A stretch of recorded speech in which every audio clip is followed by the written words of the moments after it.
আমাৰ সকলোৰে মৰমৰ জুবিনদাৰ সমাধিক্ষেত্ৰৰ কাষতে লাগি থকা যিখিনি মাটি আছে সেই মাটিখিনিক লৈ আজি সংবাদ মাধ্যমত এটা অভিযোগ উত্থাপন হৈছে। সেই অভিযোগটো সন্দৰ্ভত দুআষাৰ ক'ব বিচাৰিলোঁ। সংবাদ মাধ্যমৰ যোগেদি আমি জানিব পাৰিলোঁ আৰু বিভিন্নজনে অভিযোগ উত্থাপন কৰি আহিছে। এইবিলাকৰ পৰা আমি জানিব পাৰিলোঁ যে এই মাটিখিনি ৰাজ্যখনৰ এজন প্ৰভাৱশালী মন্ত্ৰী অশোক সিংঘাল ডাঙৰীয়াই দখল কৰি ৰাখিছে। এতিয়া আমি প্ৰশ্ন উত্থাপন কৰিব বিচাৰিছোঁ যে এই মাটিখিনি জনজাতীয় লোকসকলৰ মাটি, মানে ট্ৰাইবেল বেল্ট এণ্ড ব্লকৰ অন্তৰ্গত মাটি। এই ট্ৰাইবেল বেল্ট এণ্ড ব্লকৰ অন্তৰ্গত মাটিখিনিত এজন অজনজাতীয় লোকে, এজন অনা অসমীয়া লোকে কেনেকৈ দখল কৰিব পাৰে? তেওঁ মাটি কিনিবই নোৱাৰে, তেওঁ মাটি কিনাৰ অধিকাৰেই নাই। তাত এই মাটি কিনাৰ য'ত অধিকাৰ নাই তাত তেওঁ মাটি দখল কৰি তেওঁ তাত নিৰ্মাণ কাৰ্য চলাবলৈ কেনেকৈ সুবিধা পালে?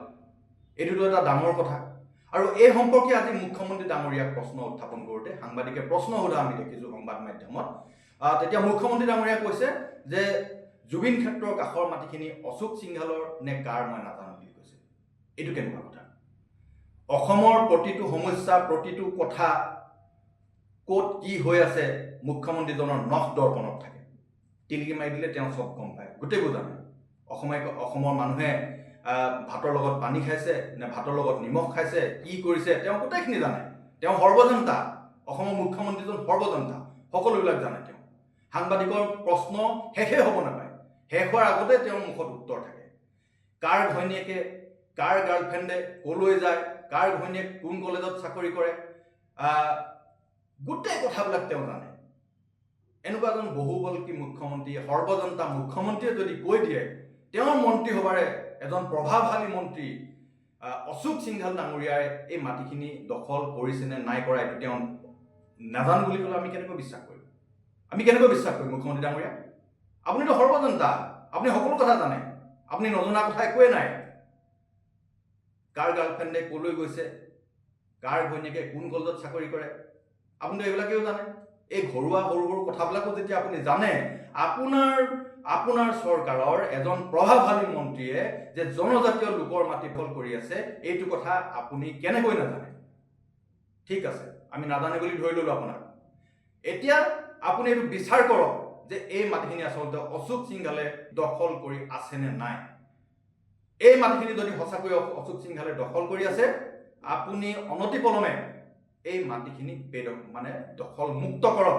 আপোনাৰ চৰকাৰী ব্যৱস্থা, যিটো আপোনাৰ ব্যৱস্থা আছে, চিষ্টেম লগাই অনতিপলমে এই মাটিখিনি অশোক সিংঘালৰ পৰা কব্জাৰ পৰা আপুনি লওক। আৰু এইটোতো একেবাৰে সৰু এটা উদাহৰণ, এইটো সৰু উদাহৰণ।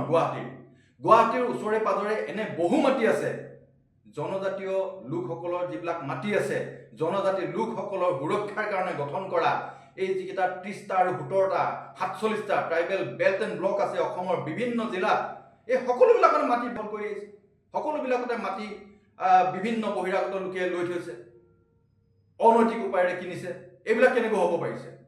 আপুনি অনতিপলমে যিমানখিনি জনজাতি বেল্ট এণ্ড ব্লকত এনেকুৱা ধৰণৰ মাটি খেলি মেলি হৈ আছে, এইবিলাক যদিহে আপুনি সমস্যাটো সমাধান কৰি নিদিয়ে, তেতিয়া কিন্তু আমি বাধ্য হ'ম জনজাতি লোকসকলে, এই আমাৰ যিখিনি জনজাতীয় ভূমিহীন লোক আছে, এই ভূমিহীন লোকসকলক আমি কিন্তু এই যিবিলাক অজনজাতীয় লোকে মাটি দখল কৰি ৰাখিছে, বহিৰাগত লোকে মাটি দখল কৰি আহিছে, বনিয়াই মাটি দখল কৰি ৰাখিছে, কোম্পানীয়ে মাটি দখল কৰি ৰাখিছে, তেওঁলোকৰ পৰা মাটি আমি কাঢ়ি লৈ কিন্তু আমাৰ ভূমিহীন লোকসকলক তাত বহাই দিম। তেতিয়া কিন্তু আমাক নক'ব মুখ্যমন্ত্ৰী ডাঙৰীয়া, এনেকুৱা এটা পৰিস্থিতি ল'বলৈ, এনেকুৱা এটা পৰিস্থিতিলৈ আমাক ঠেলি নিদিব অসমলৈ। গতিকে সময় থাকোঁতে আপুনি বিহিত ব্যৱস্থা গ্ৰহণ কৰক। যিমানবিলাক বহিৰাগত লোকে মাটি দখল কৰি ৰাখিছে, জনজাতীয় লোকৰ মাটি দখল কৰি ৰাখিছে, এইবিলাক আপুনি অনতিপলমে মুক্ত কৰক। এয়াই অনুৰোধ, এয়াই আমাৰ শেষ অনুৰোধ।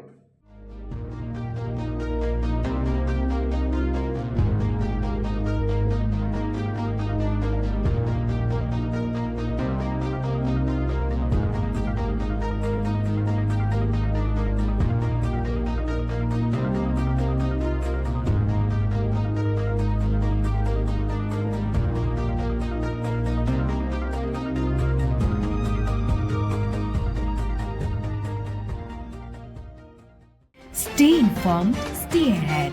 News NE 365.